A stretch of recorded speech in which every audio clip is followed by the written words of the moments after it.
Hello everyone, welcome to Blue Heron Hill. In the kitchen today, I've been spending a lot of time in the kitchen, a little bit of time out in the garden, pulling in produce, and a lot of time in the kitchen preserving all of that produce. Today though, even though I have not grown them, it is peach season. So I've been inundated with bushels of peaches because we love peaches. I must have canned 14 quarts of peaches. I've frozen about 6 or 7 quart bags of peaches. Also, I've made peach jam. But today, one last peach project would be peach salsa. I made this last year, it turned out very well. A nice suggestion would be to have it on fish tacos if you like those, but we're going to make it up today. The recipe is in this book, a ball canning book, and on page 173. But you can follow along with me and we'll make it together. So I've prepared all of my ingredients ahead of time.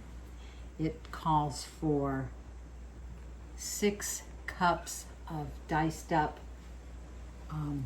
They called for just underripe peaches. I don't know that mine they aren't overripe, but I don't think that they're underripe. But I don't think, to me, that doesn't matter too much. Then we need red bell pepper. I had 1 red bell pepper and I just topped it off with a orange pepper that I had from my garden. So that goes in there also. A half a cup of red onion. 1 red onion left from my garden. These 2 jalapeños seeded and 1 sugar rush peach seeded.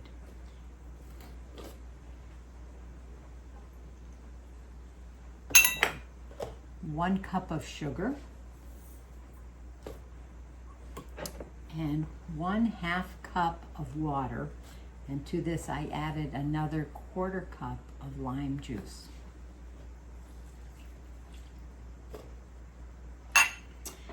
And 2 minced cloves of garlic.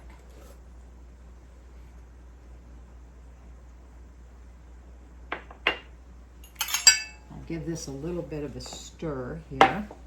It also calls for cilantro. Now, I know this time of year I don't have any fresh cilantro, but I do have some dried cilantro, which I will be putting in at the end. It doesn't go in at the beginning here. This is going to go onto the stove. I'm going to bring it to a boil over high heat and then reduce to a simmer for 5 minutes. That looks so pretty. And I think that red bell pepper adds a little color to that. It's a little muted because I only had 1 red pepper and it didn't make a full cup, so I added an orange pepper.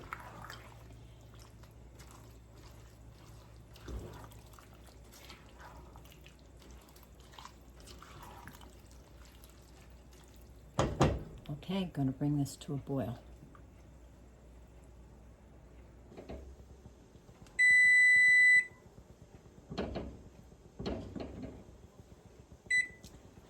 There we go. That was 5 minutes on a simmer after I brought it to a boil on high heat. And oh, does it smell good? You can smell the spicy peppers. You can smell regular peppers.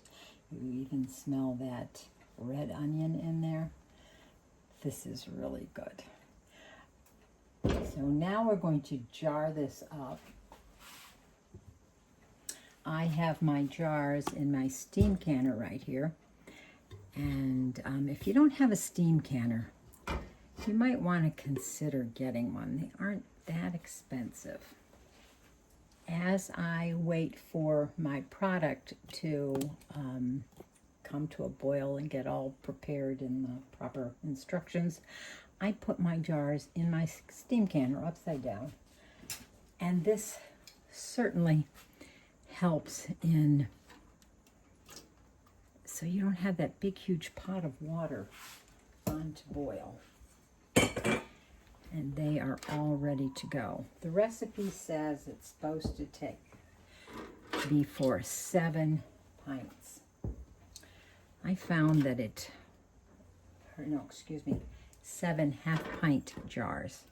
I found that it stretched further than that in last year's batch. So I always put in extra jars. I'm going to fill my jars, hot mixture into hot jars. I'm going to fill it to 1/4 inch of the top. 1/4 inch headspace.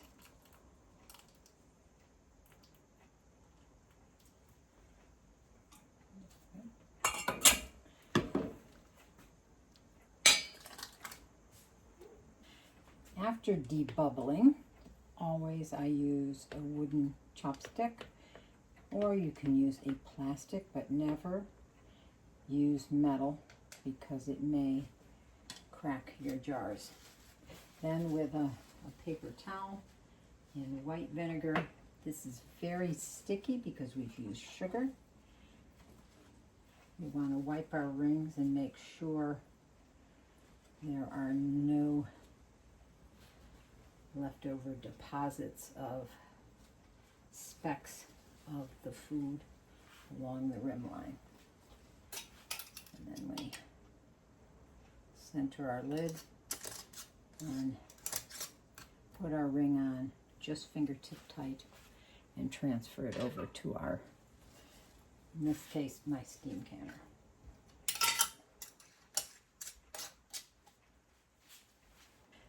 Now my last jar didn't get quite filled. I have 7 in here, and I have my 8th jar here, and it looks to be at about 1/2 of an inch. I'm not going to process this one. I'm just going to let this set on my counter and let it cool down, and then transfer it to the refrigerator, and I will use it in the near future. So when you water bath can and when you steam can, you use the same amount of time that's called in the recipe. And in this case, it's 10 minutes to process. And I have a gauge here that tells me when to start counting my 10 minutes. 10 minutes in the steam canner, and then I just crack the lid just a little bit, wait 5 minutes, and then I take them out. Some of them have sealed already. I got 7 and plus almost 8, but that one's over on the counter cooling, and it'll go into the refrigerator. I hope you give this a try. There was a tip here. It says during tomato season, puree some of the salsa with fresh tomatoes for a quick gazpacho served cold. And if you want it a little thinner, add some chicken broth or vegetable broth. Sounds like a good idea. I think I would, in addition, I would add some diced up cucumbers to a nice cold peach salsa tomato soup. So I hope you give this a try. It is wonderful. If you don't like so much heat, leave out the jalapeños, leave out the habaneros or whatever hot, spicy pepper that it calls for. I take the seeds out and the ribs out of the peppers, and so it maintains a beautiful jalapeno taste. I also grow jalapeños, which are jalapenos without heat. Those would be a lovely addition to this salsa instead of having the heat from the jalapeno. So thanks for following along with me on this video. And until the next time that we can go maybe outside digging in the dirt or inside cooking in the kitchen. Happy gardening. Bye.